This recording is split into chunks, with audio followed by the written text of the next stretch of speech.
One of the biggest unanswered questions is, what is art? Because a lot of times people will say a lot of things like, well, if it's realistic, then it's art. Or if it's beautiful, it's art. Other people have different interpretations of art. So take a look at this photo by Dorothy Lang, and she caught this really sad moment during the Great Depression, which was in the 1920s. But some people would say that, oh, she's not an artist because she just caught a moment. She just got lucky. She didn't tell the girls to start crying and this mom to look all sad. She just caught a moment. While some say that photography is art, what about graffiti? Take a look at this image. This is an illegal graffiti tag on a building. Some people would say that because it's illegal and it is wrong, that graffiti is not art. But what about this mural? This mural was supposed to be there and the artist got paid for it. Does it mean that this one is art and that graffiti is not art? Some people might say if you have a lot of skill and you took your time and you made something that looks really beautiful, and even though it's illegal, it's still art. I have to be super clear that graffiti is illegal and you will get in huge trouble if that ever happened.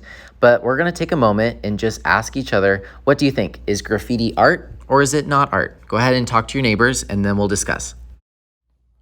Alrighty, fifth grade. So today we are going to do some graffiti art. You have a piece of paper in front of you. If not, I'll pass it out in a moment. You could do yours tall, but I would highly recommend that you do yours landscape, aka horizontal, because you'll have more room to write your letters for your graffiti name. So you may have a bunch of ideas about how you want to do this. You might be nervous because you don't know how to do graffiti letters. I'm going to show you a tool that will really help you out. But first, I want to make sure that you have your name on it because I don't want you to lose it. Oftentimes, graffiti does not look exactly like letters that we would see in normal life. It's kind of intelligible. You don't even know what it says. But go ahead and write your real name at the bottom corner. I'm gonna write Joseph Boatfield, but y'all call me Mr. Boatfield. And if you could please go ahead and write your class code. If you don't remember your class code, I will pause the video and put it on the board. All right, now we are going to log into the Google Classroom for the first time. I want you to go ahead and open your Chromebooks. If you could go to Google Classroom, that would be perfect. Give us a thumbs up once you're there. This is just for those who do not have Google Classroom. Hopefully you have it by now. Most fifth grade teachers will have at least a couple Google Classrooms for you.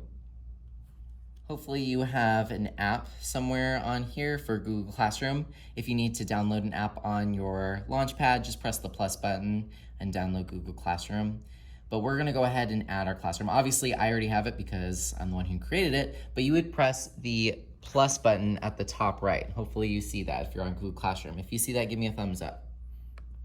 All right, we're gonna go ahead and click it. It's gonna say join class for you guys, and then you're gonna need to put in this class code. So I'm going to put this here and then we'll write it on the board just in case that's not enough for you. It's N, and there's no uppercase, lowercase, anything. V, Z, Q, A, F, X. So that is our Google code, and then you would just press join.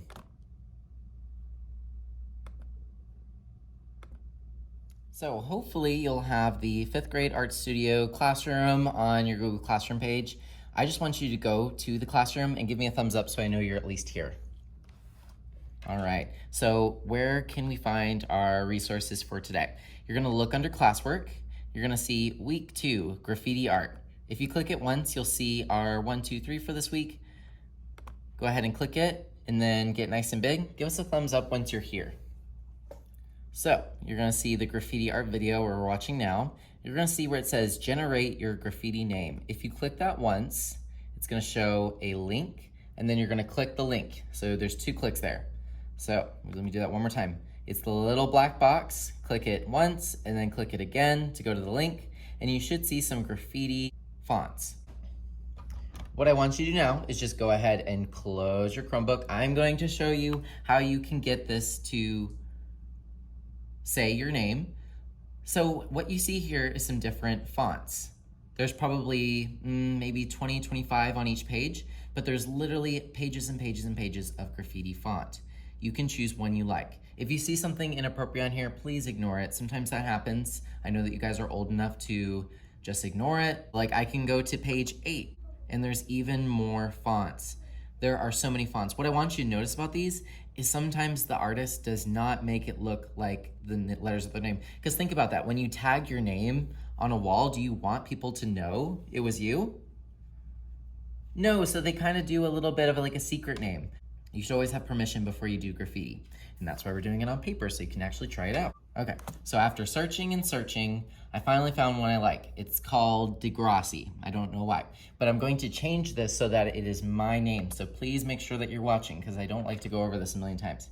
So before you do anything, I clicked the link to go to that font. I'm not just gonna copy Degrassi. I want it to say my name or another word that's really important to you. I'm gonna put in Joseph, just because that's my first name, but that's the name I wanna do for this. You're going to put in size large so you can actually see it. And remember, there is a zoom capability. You just kind of use your fingers. I just call it Baby Shark. You can zoom in and out, of course. Submit, and it's going to generate that name for you. And I just zoom in a little bit. You guys are in 5th grade. You don't need to trace, nor will it work. This is the nice fancy paper. You don't get another one. Once you go through one paper, I'm not giving you another. If you mess up, you can erase. So just what I call go light till you get it right. If you go light, you can always erase really quickly. And then if you like something, just go harder. And if that's just too much for you, you can always flip it over and do it on the back. So your goal is to copy this and make it as big as you can on the paper. I don't like itty bitty. I want to see this big. That's the goal. So you, like I said, you can zoom in, make it the size you want, and then start copying. But I do want you to fill this up. Plus, I'm going to ask you to do stuff in the background. So the larger you can do your letters, the less work you have to do to think about the background. Take your time. We're going to plan this out. We're not getting into color today, so there is no need to rush. Okay, so the important part about sketching this out is, remember, it's not permanent, and sometimes things happen. So like I have it pretty much squared away, Joseph. I have this H, but it's kind of awkward. It's kind of awkward, and I'm worried that I'm going to mess up. The hard part is going to be judging how many letters you can fit. So it's really important that you use that pencil, go light, just in case you have to erase. Especially at the end, it's like, should I just cram all these letters together? Just take your time, go slow. But I don't mind coming around and kind of helping you at least space out your letters before you start, which means is I can kind of say, oh, you can probably fit 4 letters this big size, or maybe you need to size it down a little bit. I'm worried it's gonna get cut off. You can do a nickname for this if that's shorter and easier for you. Like I said, you can choose another word. I prefer names because I want to see what your name would look like in this crazy font, but it's totally up to you. All right, so now I have the letters out. Sometimes the letters will have like really bold sides. It's up to you if you want to make it look 3D like that. I'm probably just going to go over it with black next time. Do think about the background.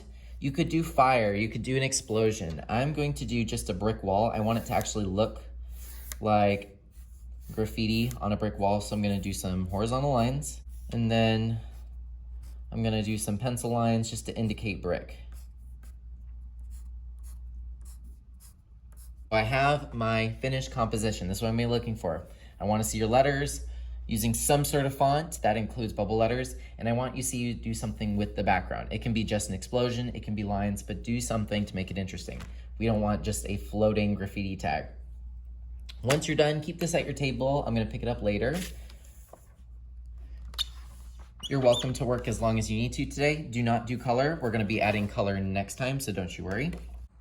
You are certainly welcome to do something for another class on your computer, but we also have free activities. You could read a book if you wanted to. We have expo markers and boards if you want to draw and then erase.